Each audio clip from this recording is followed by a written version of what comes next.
Welcome back. Pervez Bashir صاحب، election date announce ہوئی 8 فروری کی اور اس کے بعد ہم دیکھ رہے ہیں پاکستان پیپلز پارٹی بھی بڑی اپنی ایکٹیویٹیز کر رہی ہے. IPP میں بھی جو ہے وہ ان کے رہنما جو ہے متحرک ہیں، شمولیت اختیار. IPP کا پورا نام لیا کریں جی، اس سے کچھ اور ذہن میں آتا ہے. استحکام پاکستان پارٹی، جیسے سلمان غنی صاحب نے کہا پارٹی کے نام کے حوالے سے، اسی طریقے سے MQM کے حوالے سے بات کریں، JUI کی بات کریں. تو آپ سینئر جرنلسٹ ہیں، آپ ان تمام پولیٹیکل پارٹیز کو دیکھتے رہے ہیں، آبزرو بھی کیا آپ نے، کیسے دیکھ رہے ہیں الیکشن کے ماحول کو؟ پہلے یہ جو بات ہو رہی تھی کمیشن کی، اور اس میں آپ کو بتانا چاہتا ہوں کہ عدلیہ پر میرا اعتماد اور اعتبار بہت بڑھ گیا ہے. جی اس لیے کہ بعض لوگ کہتے تھے کہ کچھ چیزوں کو یہ چھیڑ نہیں سکتے، کچھ جہاں پر جلتے ہیں. جی لیکن کل انہوں نے واضح طور پہ جو بات کی ہے اس سے مجھے کافی تسلی بہت ہو گئی ہے کہ یہ بالکل صاف شفاف ہے. جی. وہ جو کہتے تھے کہ جی ان کا اثر جو ہے عدلیہ پہ بھی بہت ہے، کوئی نظر نہیں آ رہا. اچھا، آپ نے بات کی ہے یہ سیاسی جوڑ توڑ کی. جی جی تو سیاسی جوڑ توڑ جو ہے وہ ہو رہا ہے اور ایسا نظر آ رہا ہے کہ جیسے کہ بعض جماعتوں نے بالکل اپنے قبول کر لیا، تسلیم کر لیا اور عوام کو باور کرا رہے ہیں کہ بھائی یہ جو شخص ہے یہ حکومت کرنے آیا ہے اور یہی حکومت کرے گا، انہی کو حکومت ملے گی. جی یعنی یہ جو سیاسی لحاظ سے یہ ان کی، میرا اپنا خیال ہے کہ بہت بڑی غلطی ہے. اس لیے کہ پاکستان کی جو تاریخ ہے اس کے اندر جو رول رہا ہے الیکٹیبل کا وہ بہت بڑا ہے. اچھا، الیکٹیبل جاتے ہیں وہ دیکھتے ہیں کہ بھائی اس وقت رخ کدھر کو ہے. جی اور اس وقت جو رخ جو ہے وہ صاف نظر آ رہا ہے، کسی وجہ سے بھی نظر آ رہا ہے.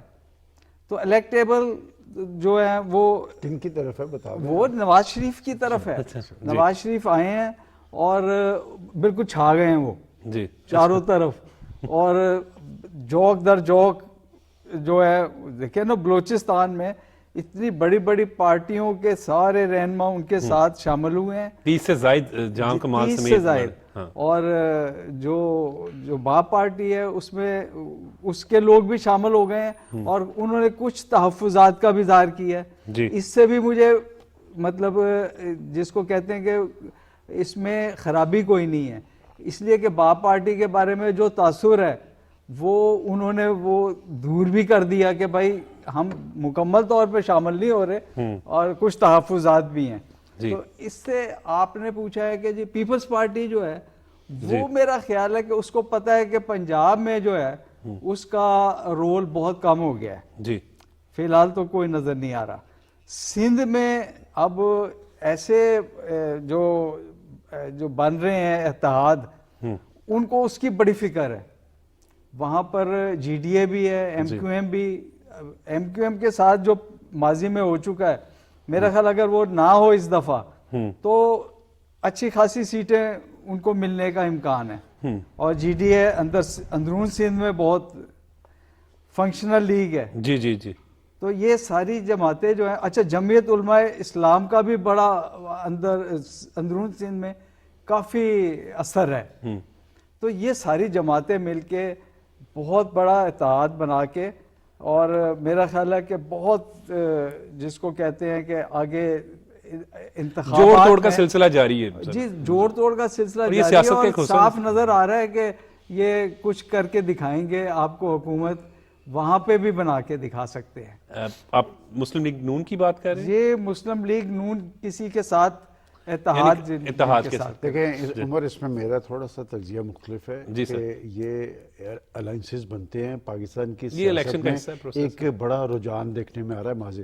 اب بڑی جماعتیں ہیں وہ چھوٹی پارٹیز کو ساتھ میں لا رہی ہیں. جہاں تک سندھ کی بات ہے، اندرون سندھ کی ریئلٹی ہے وہ پاکستان پیپلز پارٹی ہے.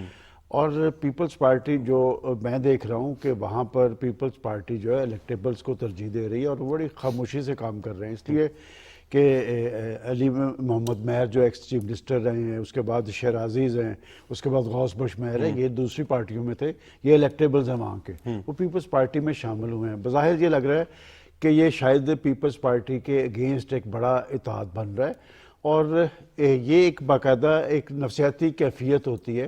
لیکن میں اب بھی یہ سمجھتا ہوں کہ آنے والے وقت کے اندر نواز شریف صاحب کی ترجیح پیپلز پارٹی ہوگی. آپ دیکھیں کہ وہ جب بلوچستان میں جاتے ہیں، کہ اگر بلوچستان کے ان کے 2 روزہ وزٹ کو آپ بڑی گہرائی سے دیکھیں نا، تو مجھے لگتا ہے کہ وہ وہاں پر کمپلیکس کا شکار تو خود مسلم لیگ نون ہوگی، کہ تمام بڑی بڑی پارٹیز کے سردار اور الیکٹیبلز جو ہیں وہ مسلم لیگ نون کے ساتھ آئے ہیں. تو اس میں مسلم لیگ نون کہاں ہوگی یہ دیکھنا پڑے گا. اور مجھے یاد پڑتا ہے کہ 2013 کے الیکشن میں نون لیگ وہاں کی ایک بڑی مؤثر پولیٹیکل قوت تھی.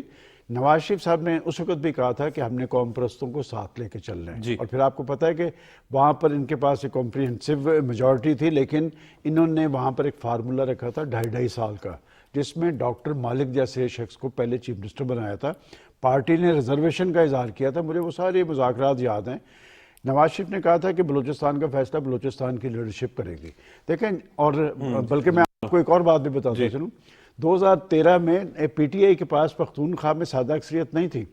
مولانا فضل الرحمان کی پارٹی اور نون لیگ اگر مل کر چاہتے تو وہاں پر ان کی حکومت بن سکتی تھی. یہ کریڈٹ ہم نا اصل میں پولیٹیشینز کو کریڈٹ نہیں دیتے کہ فضل الرحمان صاحب نواز شریف صاحب کے پاس آئے، انہوں نے کہا جی کہ ہم مل کے وہاں حکومت بناتے ہیں. یہ نواز شریف نے کہا تھا کہ پی ٹی آئی وہاں پر اکثریتی پارٹی ہے، حکومت بنانے کا حق ان کا ہے. آج کی صورتحال میں سب سے زیادہ امپورٹنٹ جو ہے وہ سندھ ہے، کہ یہ ساری ایکٹیویٹیز جو نظر آ رہی ہے سندھ میں ہیں. بلاول بھٹو زرداری صاحب اور آصف زرداری صاحب کے بارے میں ہمیشہ یہ کہتا ہوں کہ وہ پولیٹیکل سائنس کے سب سے مؤثر ان کی نظر ہے، اور وہ ایسی کوئی صورتحال طاری نہیں کریں گے. دیکھیں، یہ جو 16 ماہ کی حکومت کی جب ہم بات کرتے ہیں کہ شہباز شریف صاحب پرائم منسٹر بنے تھے، میں ہمیشہ سے کہتا ہوں کہ اس کا انیشیٹو جو تھا آصف زرداری صاحب کے پاس تھا. بالآخر پیپلز پارٹی بھی انہی کے ساتھ آئے گی. البتہ پھر دیکھنا یہ ہے کہ آگے کی طرف کیسے جائیں گے. میرا خیال، میں یہ بات زور دے کے کہنا چاہتا ہوں کہ پاکستان کے اندر استحکام آزادانہ، غیر جانبدارانہ اور منصفانہ انتخابات کی صورت میں ہوگا. پاکستان کی تمام پولیٹیکل پارٹیز کو سازگار ماحول فراہم کیا جانا چاہیے. سازگار ماحول فراہم کیا جانا چاہیے. ناظرین، بات کریں گے مزید، لیکن وقت ہو رہا ہے بریک کا.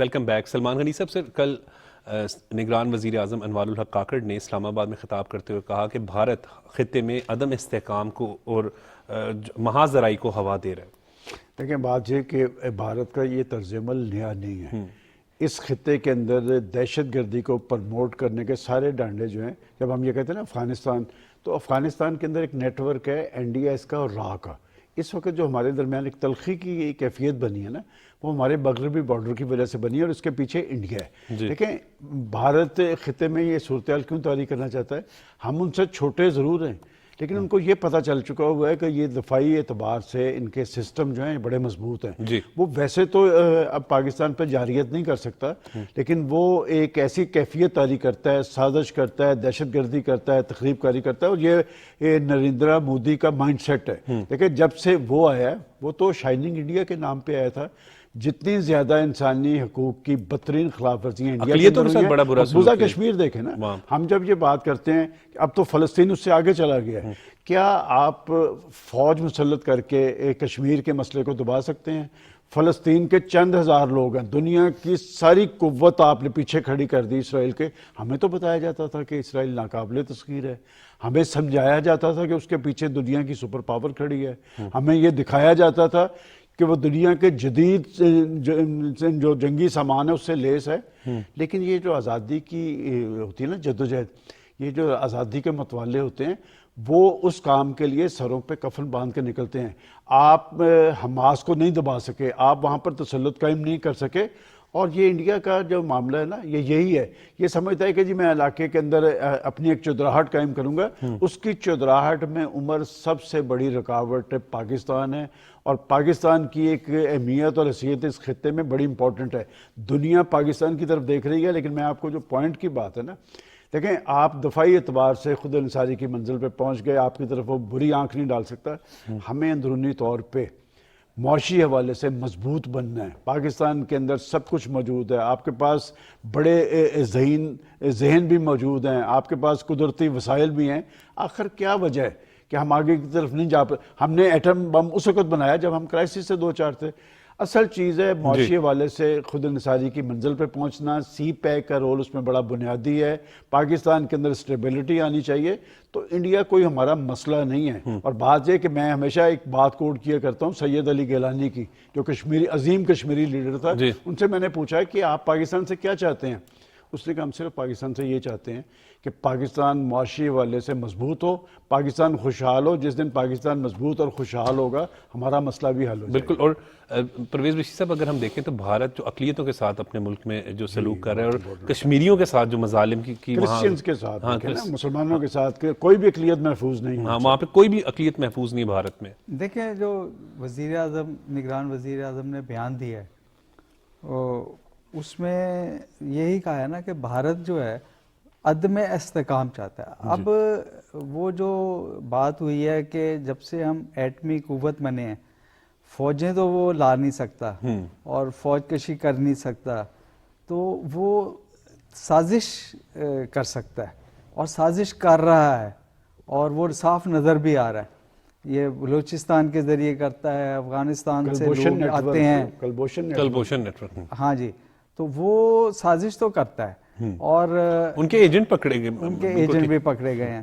تو اس سازش کو ختم کرنے کے لیے دیکھیں قربانیاں دے رہے ہیں ہمارے فوجی جو ہے، وہ روز قربانی دیتے ہیں. جتنا ہم خراج تحسین پیش کریں وہ کم ہے. ہاں، تو وہ اس کے لیے جو ہے ہمیں جو ہے ایسا ماحول پیدا کرنا ہوگا کہ سیاسی جو ہے استحکام یہاں آ جائے، اور اس سے نبٹ لیں گے ہم. اس لیے کہ معیشت بہتر ہو جائے گی تو بہت سارے مسئلے حل ہوں گے. تو معیشت کو بہتر کرنے کے لیے اب جو اشتراک آیا ہے وہ سب کے سامنے ہے.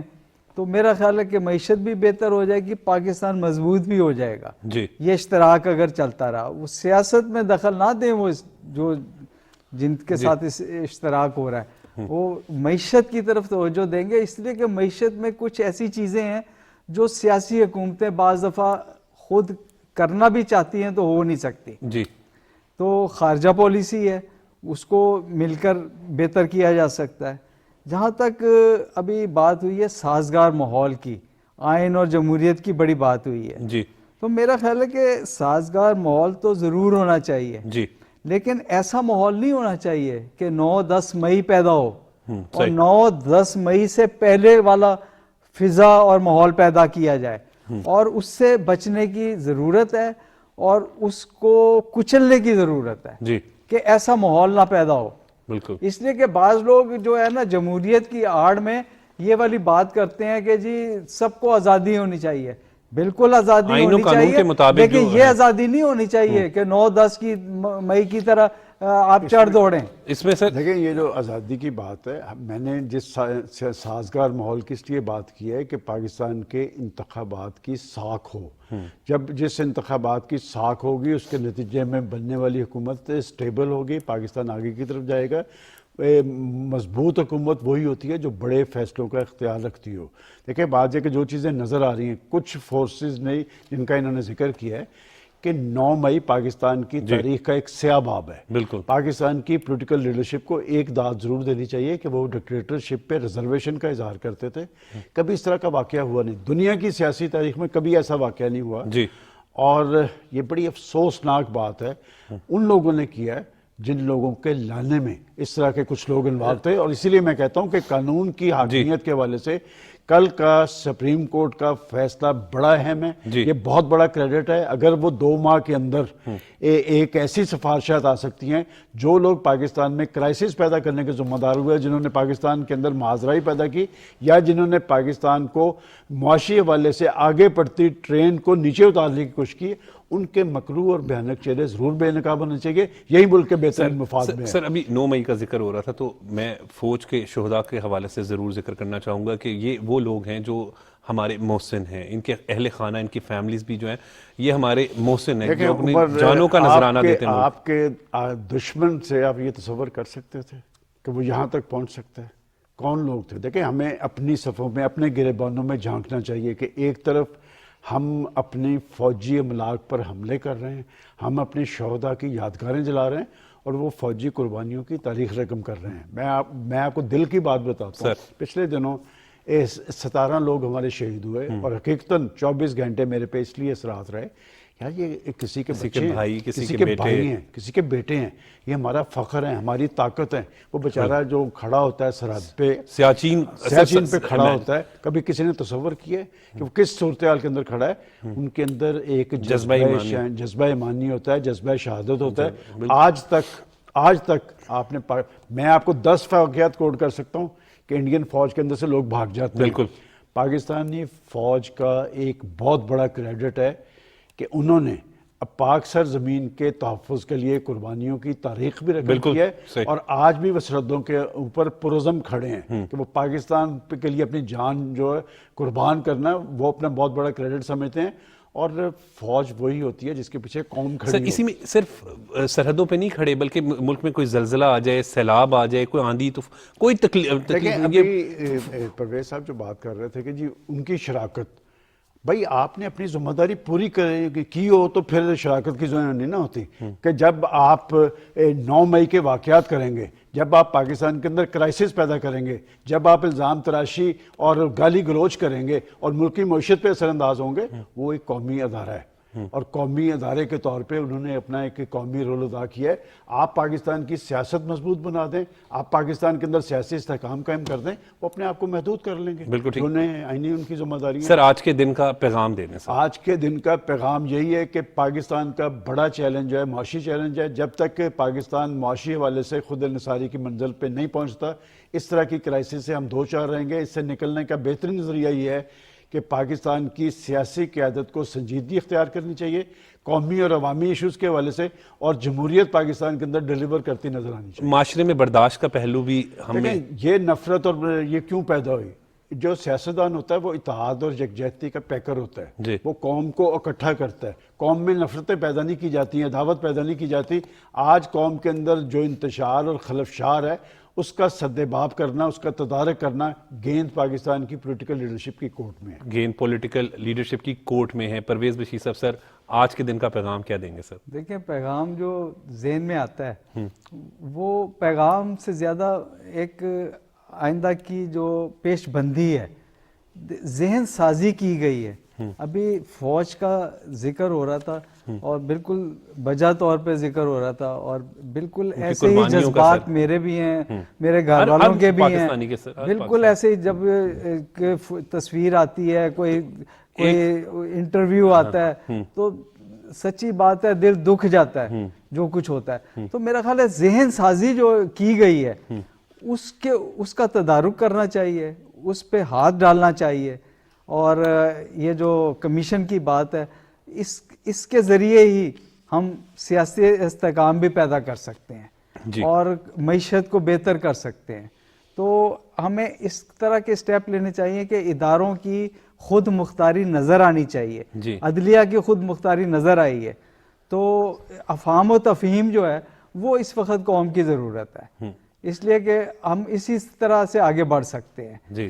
جو پچھلی باتیں اگر خراب ہو گئیں، غلط ہو گئیں، اس کو نظر انداز کیا جا سکتا ہے، لیکن 9-10 مئی کے واقعات کی فضا پیدا نہیں کی جا سکتی. بہت بہت شکریہ. جی سر، ایک بات صرف جو کہ ہمارے فوجی جوانوں کی بات ہوئی ہے، آپ کبھی ہمارا جو فوجی جوان بارڈروں پہ کھڑا ہوتا ہے اس کا چہرہ پڑھیں، ان کے چہروں پہ لکھا ہوتا ہے کہ سو جاؤ عزیزوں کے فصیلوں پہ ہر ایک سمت، ہم لوگ ابھی زندہ و بیدار کھڑے ہیں. بہت بہت شکریہ سلمان غنی صاحب، اور بہت بہت شکریہ پرویز بشیر صاحب. پروگرام میں آج جو ہے وہ سیاسی صورتحال پر بھی ڈسکشن ہوئی، لیکن جو آخری بات جو سلمان غنی صاحب نے بالکل بات کی وہ بالکل، اور پرویز بشیر صاحب نے درست کی، کہ فوج کے شہداء اور ان کی فیملیز ہمارے ماتھے کا جھومر ہے، یہ ہمارے محسن ہیں. جب ہم سوتے ہیں یہ بات کہنا بڑا آسان ہوتا ہے کہ وہ اپنی جان دے دیتے، کبھی محسوس کریں سیاچین کی ٹھنڈ میں وہ کھڑے ہوتے ہیں، بارڈر پہ کتنے مشکل حالات میں وہ کھڑے ہوتے ہیں، اپنے عزیز و اقارب کو چھوڑ کر صرف وطن کی خاطر، قوم کی خاطر ان کو سلام پیش کرتے ہیں. مجھے اجازت دیں، دیکھتے رہیں پاکستان ٹیلی ویژن نیوز.